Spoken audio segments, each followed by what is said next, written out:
Most of us, however we got to where we are right now, are hoping for something different, something new, something more in life.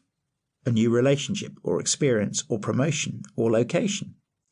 Maybe you're reading this and your life has taken a few wrong turns and you'd love to work out how to get yourself heading in the right direction.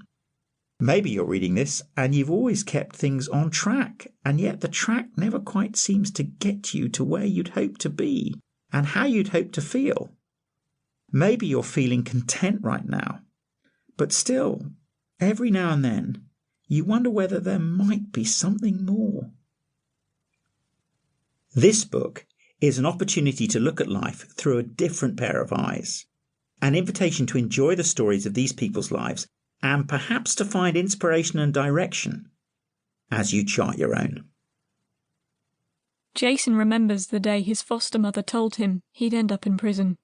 She looked at me at the dinner table and she said, "Jay, you're going to get weighed off one day."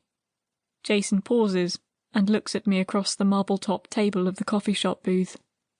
"You know what weighed off means, yeah? Like weighed off to prison?" He laughs at my ignorance. A loud cackle that's hard not to laugh along with. The conversation continues much like this. Jason's story is a blur of names and events.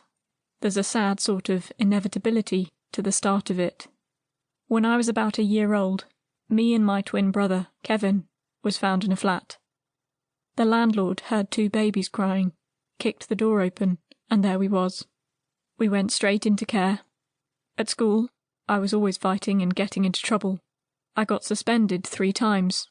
One of them was for burning down the science lab. They called my mum up to the school once, and my head teacher said, "Jason needs to see a psychiatrist for his behaviour." My mum pushed back and said, "He don't need to see a psychiatrist, he's just a naughty kid." But that's the same story for lots of black kids now, he says, shaking his head. So many black boys are still free-falling through the education system. Jay was one of them, leaving school with only one qualification, a D grade in pottery. Outside of school, Jay used to fight with skinheads who belonged to the National Front, the white supremacist political party. But this was the 1980s, and soon a type of racial unity emerged from an unlikely source. The acid rave scene. All of a sudden, black and white come together, raving. It broke down barriers.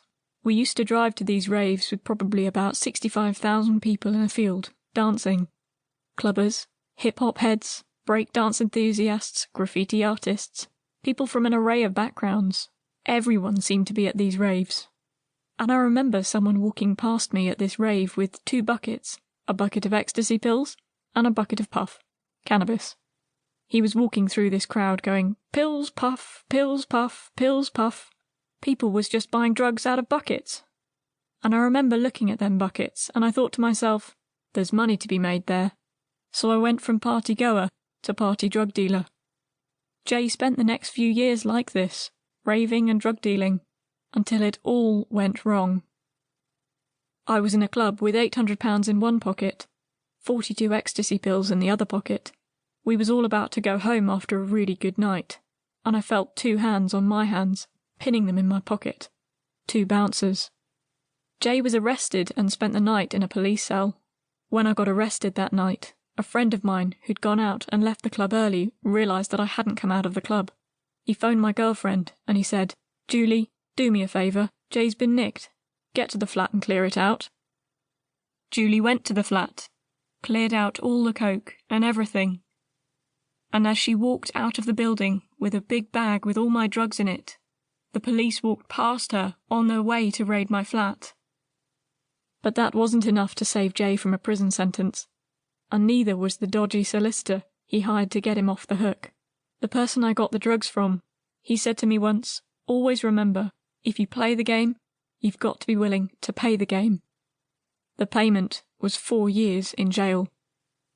To Jason, that didn't feel fair. I remember being sat on my bed in my cell one day, and I was really angry. I said, "If there's a God out there, if you're real, you absolutely owe me. All I am is a good, honest drug dealer, and you've put me in prison.